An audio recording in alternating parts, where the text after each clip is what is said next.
So how do you view benefits as an organization? Is it just a means to an end? Like we have to do this. It's a box checking. And so you're typically a more economic buyer in that situation. Or do you feel a paternal responsibility around taking care of your people and you believe benefits drive loyalty? Well, that benefits buyer is very different.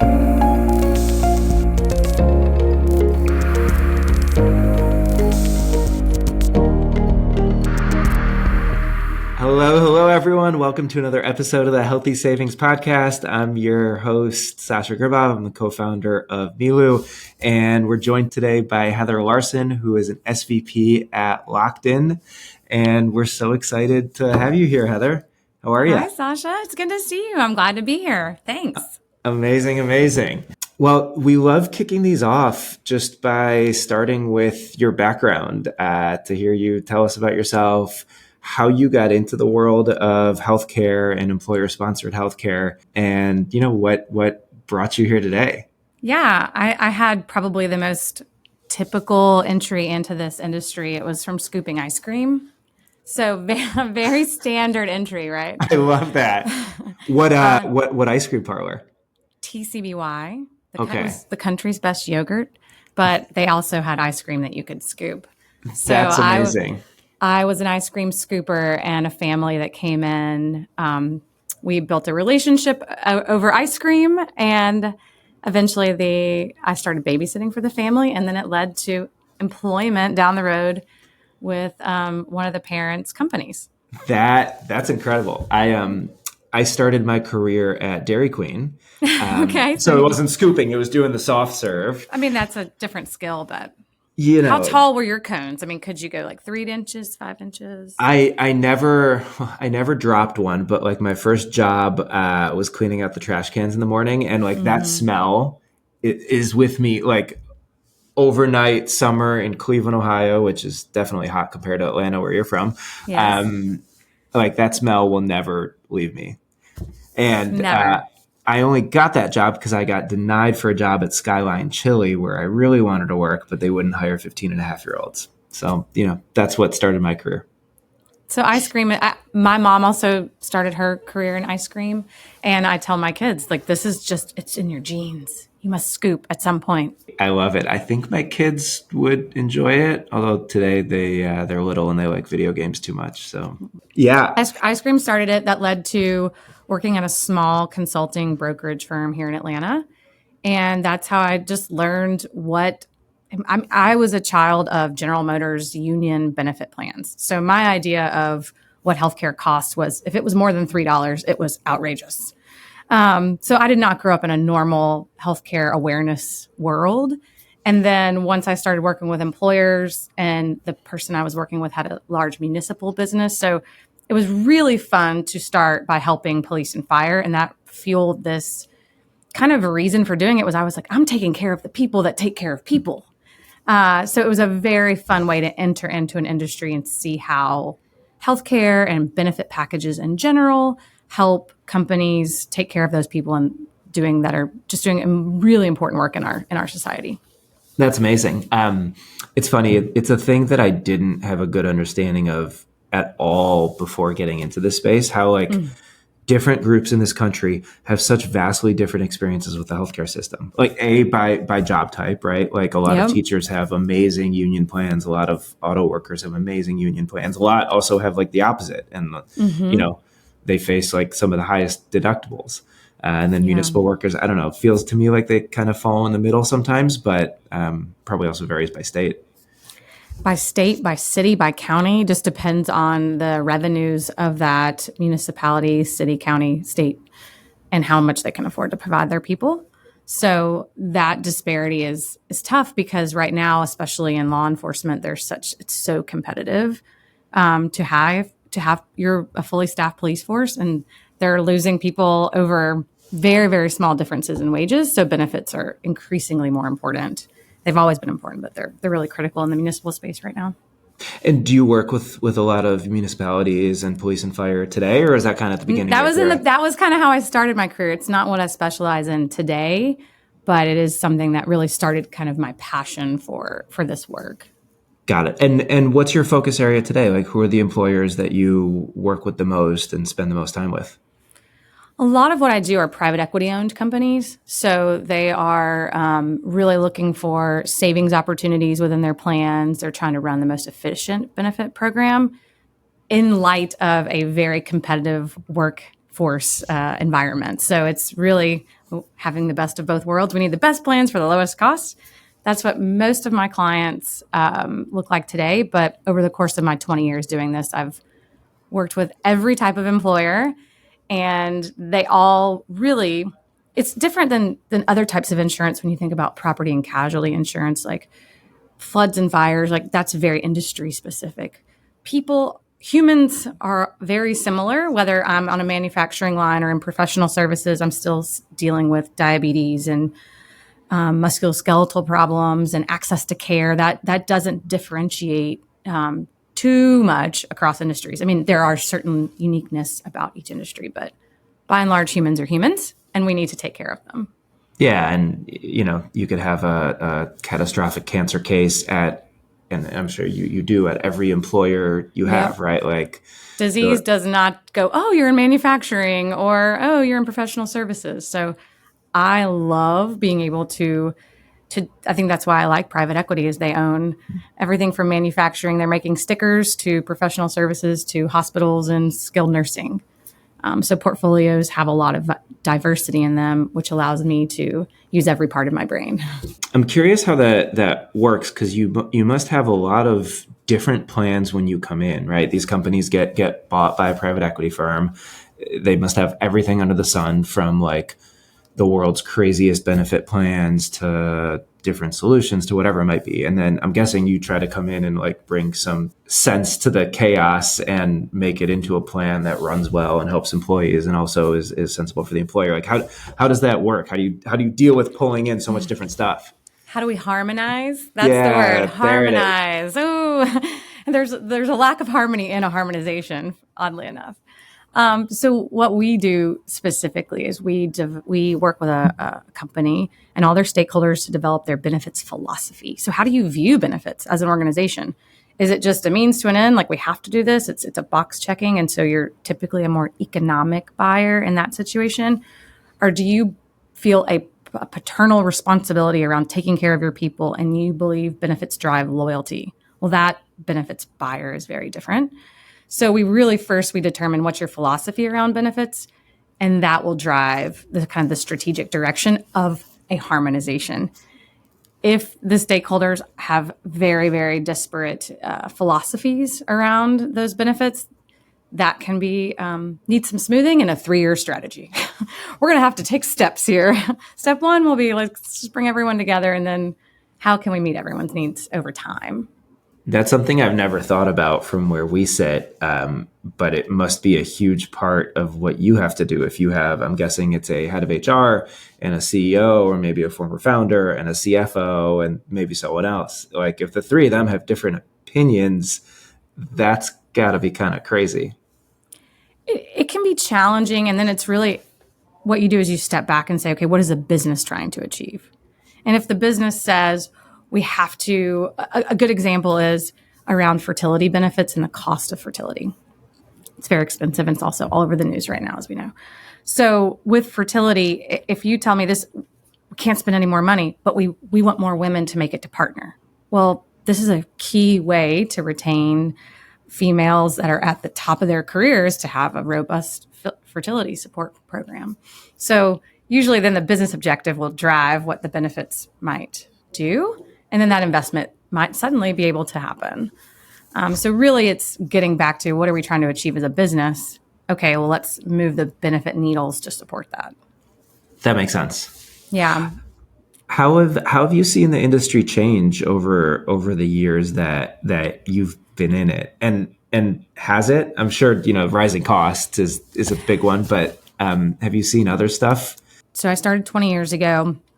And at that time, and still there's a lot of similarities, and then there's some key differences. So the deductible amounts and like the cost share was so low at that time. I mean, prescriptions, there were no $1 million drugs at the time. There were no, I remember early on, I saw a $1 million set of triplets, and it was like viral in United Healthcare, like that there was a set of $1 million triplets 20 years ago.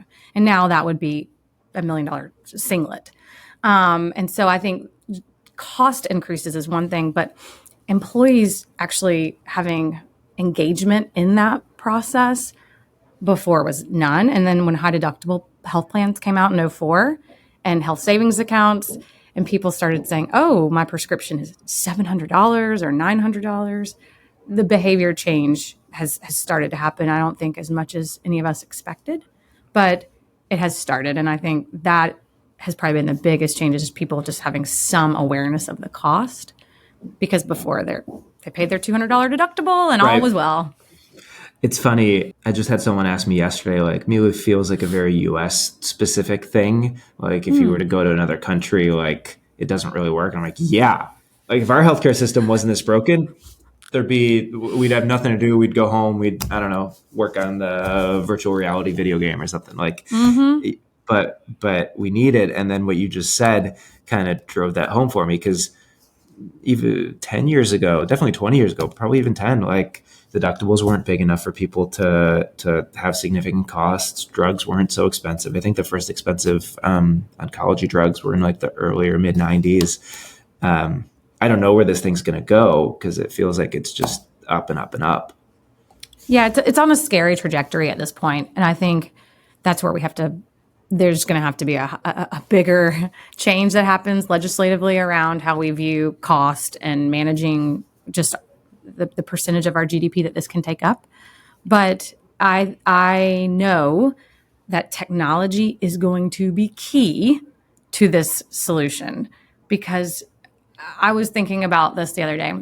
Nordstrom can better predict what I'm going to do and drive my behavior than my doctor. Like my doctor does not engage with me at all. And Amazon and all the retailers, right? I picked Nordstrom as an example, but like they are really good at saying, have you done this? And would you look at this? And my doctor has no engagement with me other than the one time a year when I go in for my annual physical. That's not right. And I am a perfect example of someone who could make some small tweaks and live a great, healthy life. I think I do okay on my own, but like there's a lot of people out there who need push notifications and who need a level of engagement. And so technology is the key to behavior change that we are not leveraging today, by and large. Doctors are not leveraging it the way they could. Health insurers are not leveraging it the way they could.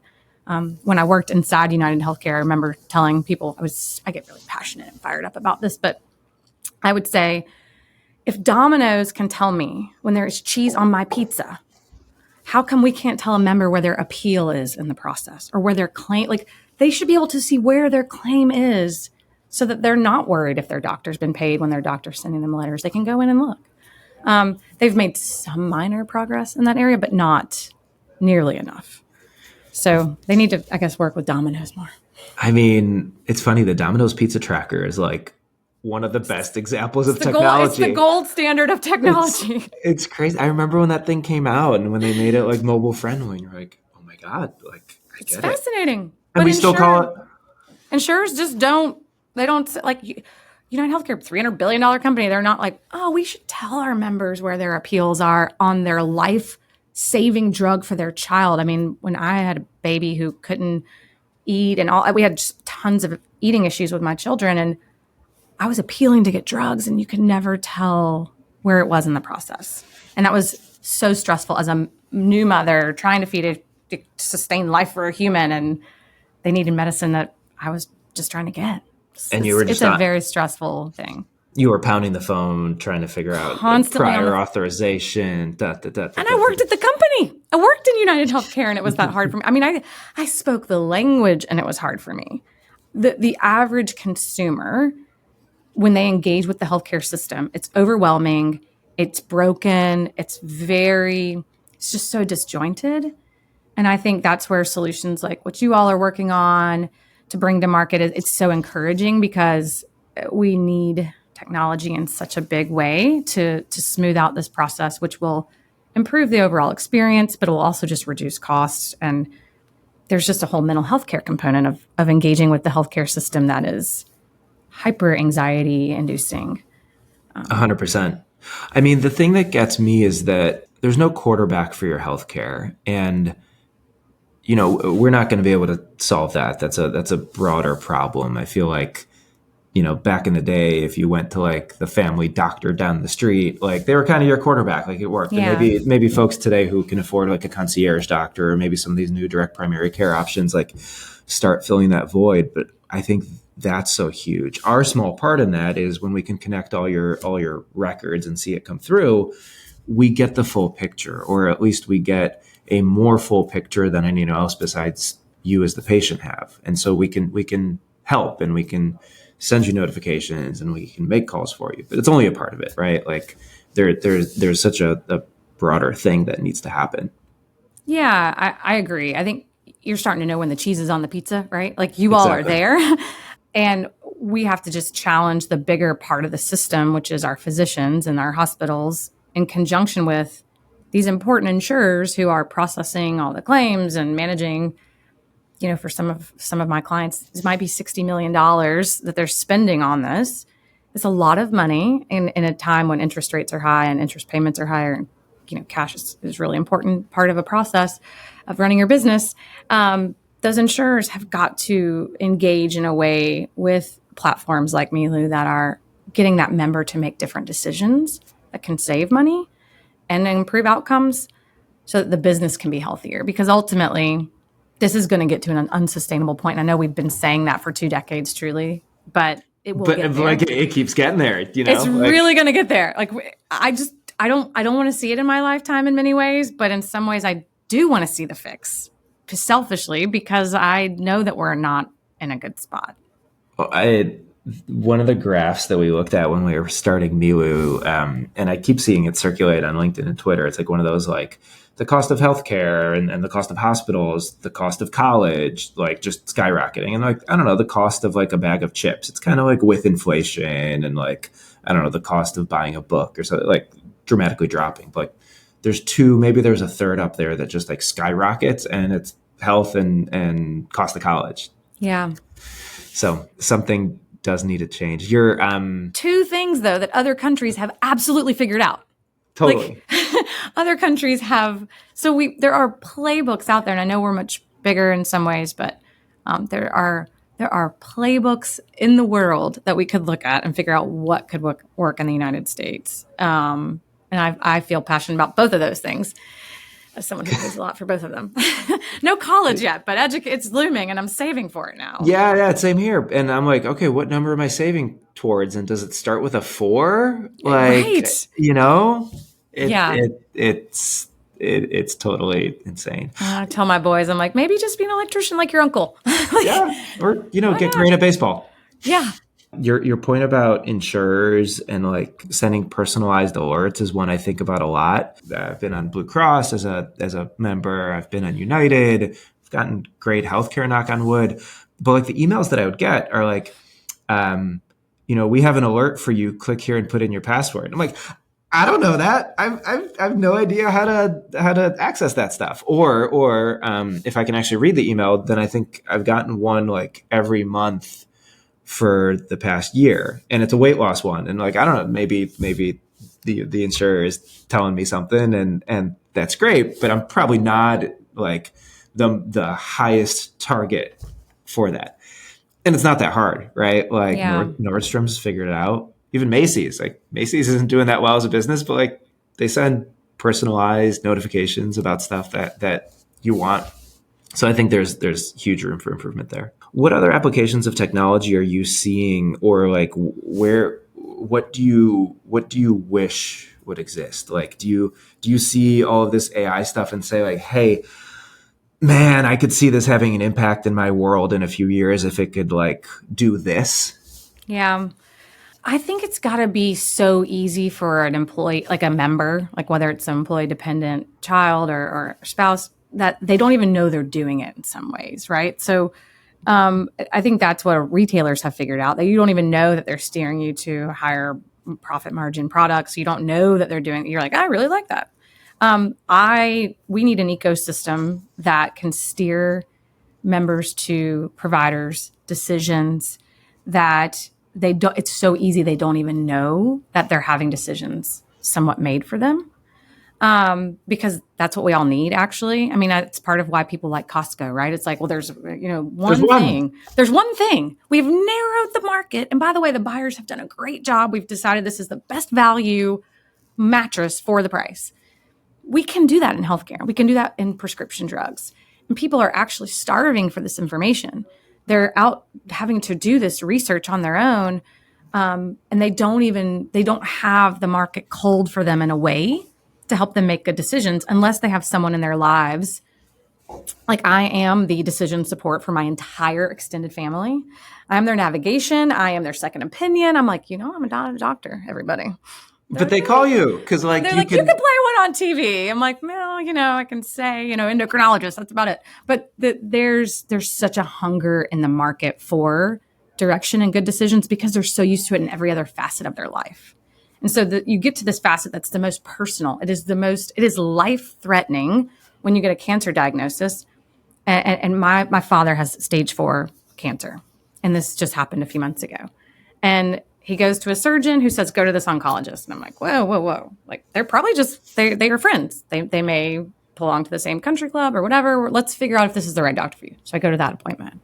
I'm like, I don't love the bedside manner.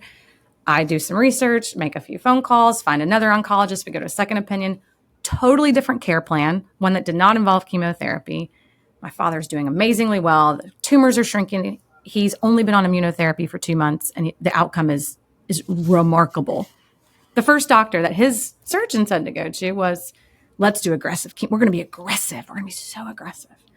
People shouldn't be stuck in these situations where they're depending on having a family member that speaks the language to get them to better care. And this is, he's on a retiree healthcare plan that is, the cost of this retiree healthcare plan is going to implode a large automaker that if they don't have their retirees out making better decisions. So I think my magic wand, if I had one, is like, gosh, just help make it easy for people. And it's got to be in one place. It's got to narrow the decision pool. It's got to narrow the market on providers to my race, my gender, my age, all these things need to be taken into account. The computers can do all of that for us. It's real. They're out there doing it in every other facet of our lives. I totally agree. The finding a doctor piece is so huge. Yeah. The part that gets me is it's very doable with data that exists today. Like, there's whole companies that just recommend doctors. I'm sure you've seen many Included, and Healthcare Blue Book. They're great. They do a good job. They do a fantastic job. And us at Milu, we're new. We're an upstart, but like, we got access to nationwide claims data for 80% of the population, hundreds of millions of claims. It's not that hard, and we can see volumes by procedure, by location. We can see complication rates and readmission rates. And the complication and readmission rates are harder, and it's very context specific. And if you talk to an average doctor, they'll say, I don't trust that stuff, but I do trust the volume, right? Like, when I, the doctor, need to go get a knee surgery, I go to the person who I know does the most knee surgeries, without overusing the system. So that data's there. And I don't know, 10% of the population has access to it, 5%, 1%. Like, no friend that I've ever talked to in the wild has been like, you know what? I needed a doctor, and I opened up my app and I saw who does the most of this thing. And we're sitting here being like, we've been at this for 18 months and we can tell you that it's doable. And we'll give you, 1 or 2 or 3. We're not going to give you 50. You're not going to have to click to page 52 of the portal. And that's the answer. That is the answer. It's got to be so easy. It just has to be in their hands, but also it has to come at them in some way, the same way that those push notifications from retailers do. We need technology coming to people and saying, hey, we notice that you went to a doctor about knee pain. Here are the orthopedists we need you to consider if that's your next step.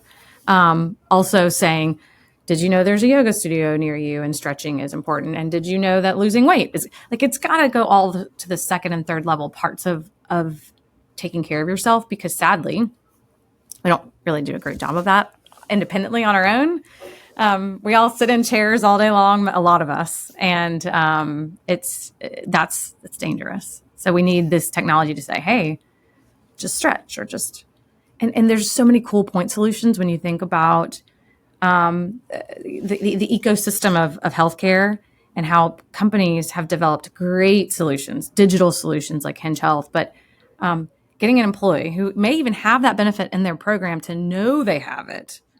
That's a And to whole use it. and to use it, right? So if you're like with the Milo technology to say, and did you know you have Hinge Health? And did you know, like, as soon as that ortho diagnosis code is hitting their EMR, for that to be coming at them, that's smart. We got to get there. Well, I mean, the part that I'm even more excited about is before the diagnosis code, we just see that they complain of back pain, right? Like, Right. It's you just see in the notes. and I want to talk it up as AI. Everyone wants to talk about AI. Like, AI is going to do it. AI is going to do it. AI makes it better, but like, we could capture back pain from a physician progress note using AI technology from 7 years ago. I've done it. I've built those systems. They're not that hard, and Right. like you can see that. Now you need access to the data that was never before available. Now it is, and people can go and build stuff on top of it. But like, that's got to be it. I need to go to the doctor, say I have knee pain, and then I don't remember I have Hinge Health, and something should text me and say, hey, by the way, don't forget you got Hinge Health before you go and consider the surgery, or in parallel, like, try this Yeah. thing. Yeah. Whether it's us that does it or 15 other companies that do it, but like, someone should do that, right? Yeah, but why aren't they? Why is it taking innovators like Milu? This is kind of something I wonder. Like, why Um, is it taking so long for the large employers or insurers, excuse me, to want to fix it? Let me take a stab. I think Okay. I think there's three different things. One big one is the data wasn't available before. You had claims data before. You didn't have EHR data until about a year and a half ago. So like, you were a little bit limited. That said, they weren't doing this off of claims data. Like, they could have Right. done this 5 years ago and push the right notifications. So I think number two is kind of like organizational inertia. And like, I don't know, you spent time at a massive organization. I've spent time at 10,000 person companies, not 100,000 person companies. Like, the level of approvals that you need to get an email out, and especially an email that's personalized, that's saying something new, that doesn't require a click into a portal. People will yell HIPAA, HIPAA, HIPAA, even though, you can do it in a way that is completely HIPAA compliant and correct. But I think the bigger organization, the less inertia there is to like get that done.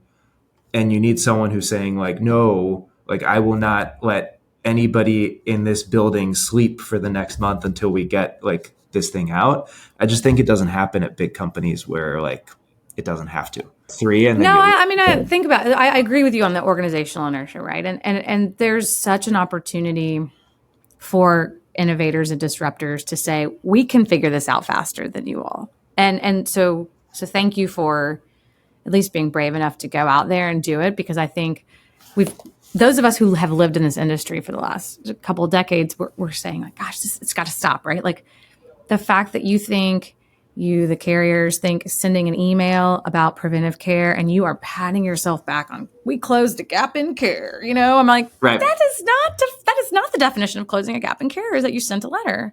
Like, I don't even open my mail. I mean, it's not going to happen. When we're in the thick of it now, and it's not as easy as like all of us want it to be. Like, employees do have to do something. They have to connect their chart, and it takes work and it takes engagement, and it's like stuff that we focus on every day. But it's kind of blocking and tackling and a new thing, and like, it takes action.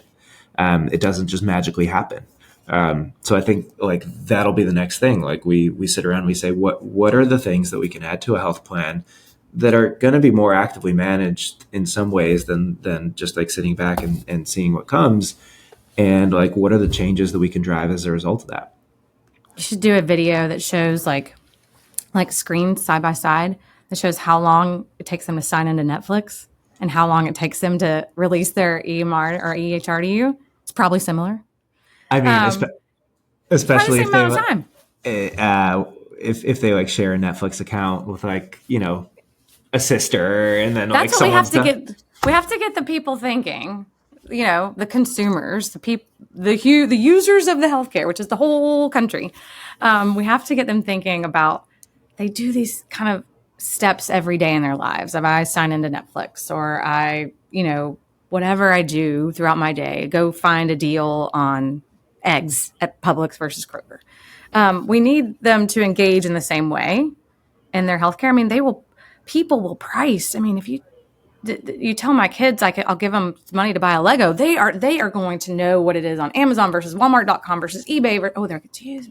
But people will just go spend $8,000 a month on a drug and not know that it's $7,000 at Costco versus six. We have to figure out how we change the behavior. Until people will do it on their own, we have to push it at them, which is what Milu and of the like can do. We just have to make it easy. Totally. Got to drop it in their hands. We have to drop it in their hands. And that's what the streaming services and the retailers have figured out that healthcare has not figured out. Totally agree. So there's all the stuff that we need to build to create. How about things that exist today? Like when you think about your employers and the groups you work with, like what's worked well? Like if you think back over the past few years and you've brought on a new group, like what are some of the changes that you've been able to make that you look back and you're like, man, like that's a real improvement for the employer, for employees? It kind of goes back to how we started that conversation around what's important to them and what are their philosophies, right? And so if they are an economic employer, success looks like we got the lowest cost. Saving money. And it is taking out my pen and eviscerating a contract and saying, there's margin here, there's margin there, that is success. And that is, everyone's high-fiving around the table in that situation if that's an economic buyer. But if it's a loyalty buyer, and if it's someone who's really trying to use benefits in a different way around retention strategies, that is going to be getting more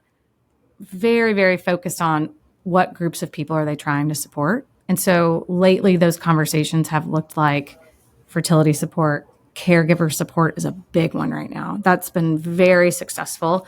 And then even financial wellness, it has become a big opportunity within populations because employers have said, okay, we've paid you all we can pay you. Like we have maxed out on the rate we can pay. So how do we get you to use your money smarter? And so financial wellness has bubbled up, and there's a cool company called Greenlight. They do debit cards and financial literacy for kids. And there was one of my clients just wanted more family friendly benefits. So we talked about what if you provided Greenlight for all the parents in the company or grandparents, cool. if they wanted to give it to their grandchildren. This got so much enrollment and such positive feedback, and it's a very low cost thing that the company was able to provide their employees to just say, hey, we want you to help teach your kids how to take care of money. And this happens to be an accounting firm, so money's very top of mind in their world.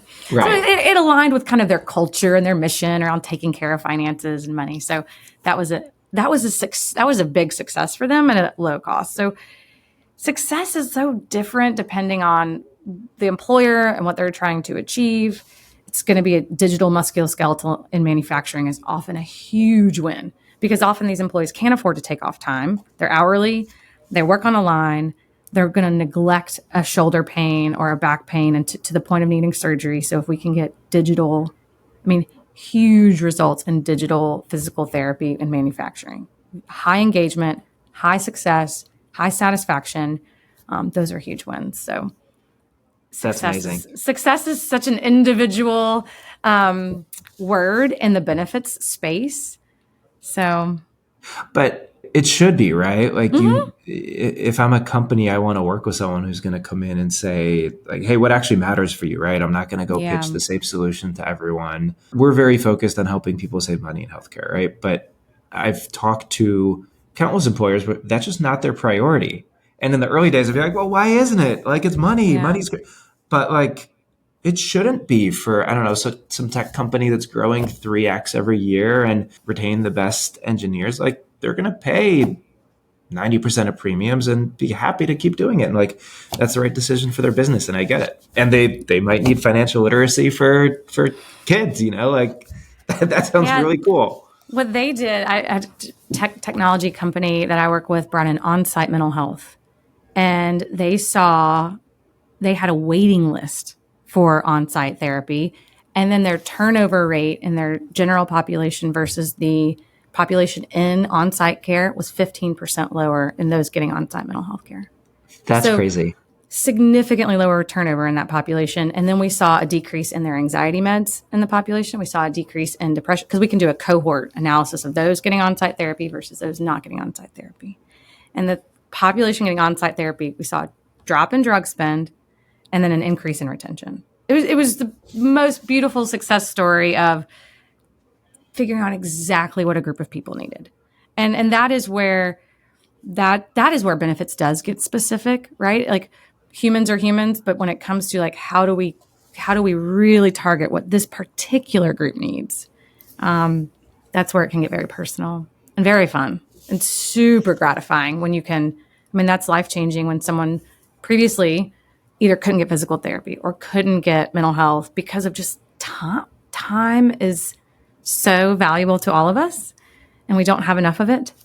And so when you can put time back in someone's life to where they can get that little bit of care they need to improve their overall health, it increases productivity, reduces turnover, and improves company's bottom line. That's amazing. When you were telling the on-site mental health example, in my mind, I was like, that's really cool. I doubt like it has a bottom line impact or retention impact. It's just like a great benefit to provide for people and people love it. So when you said that like that actually did that, that's wild. Real bottom line impact. Yeah. Yeah. Yeah. And imagine if you're someone who's interviewing with that company and they say, and this is what we invested in. We built out an entire part of our office, like a suite for private, confidential, on-site mental health care. That particular company, that was just a priority for them.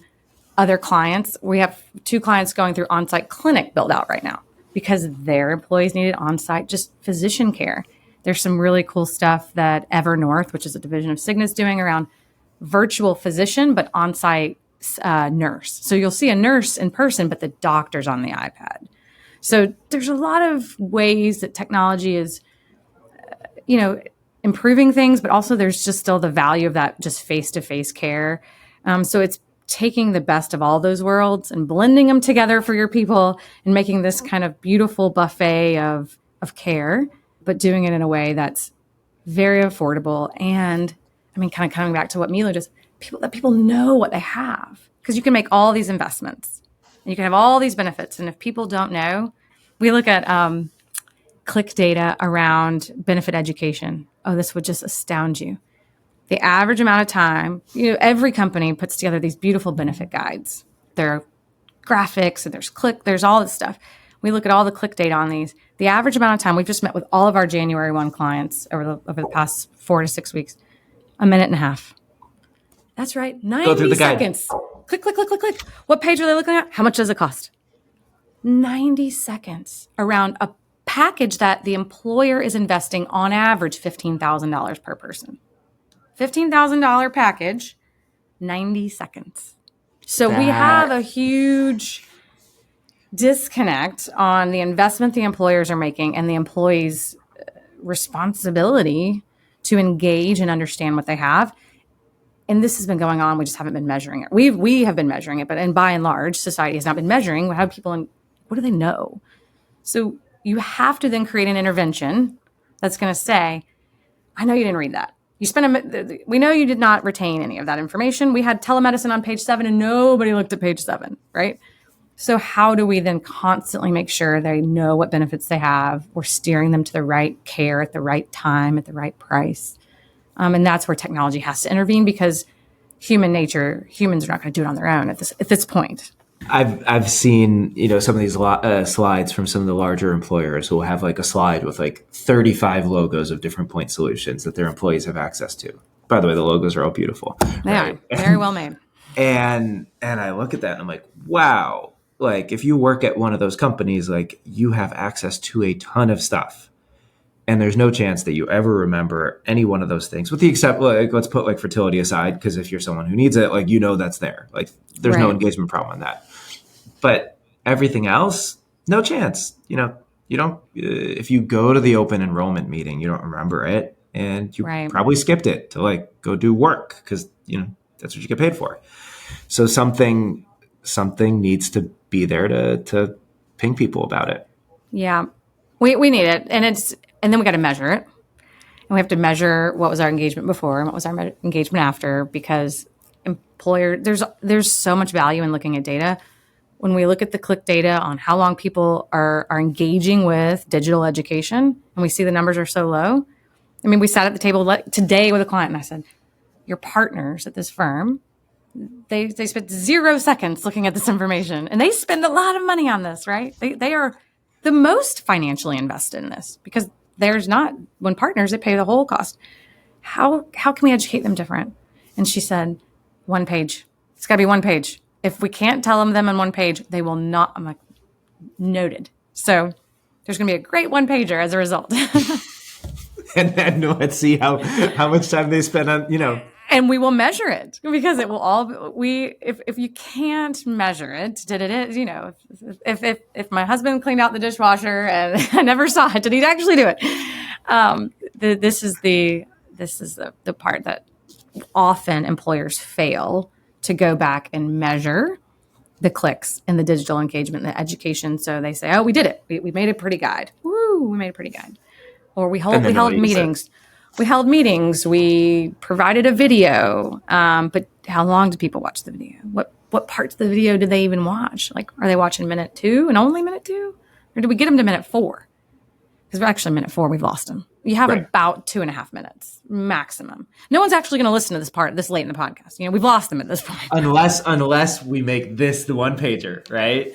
You say, here is your 1-pager. Here's your 1-page. Make sure you get to minute whatever, right? Like we've lost the attention span of today's people. It's just very, very short. But, we just have to do what we can in that 2 minutes. The cool thing is the solutions are better, right? Like Hinge Health didn't exist 10 years ago, right. And fertility benefits didn't exist. Right. There's a lot of great stuff out there. So I do think we'll find a way to get the right folks into it, but it takes tech and it takes something new.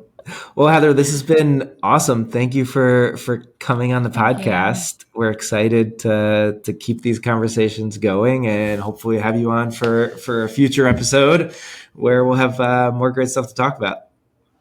I look forward to it. And just thank you to your entire organization for just being brave and trying to fix the system that we all depend on and need.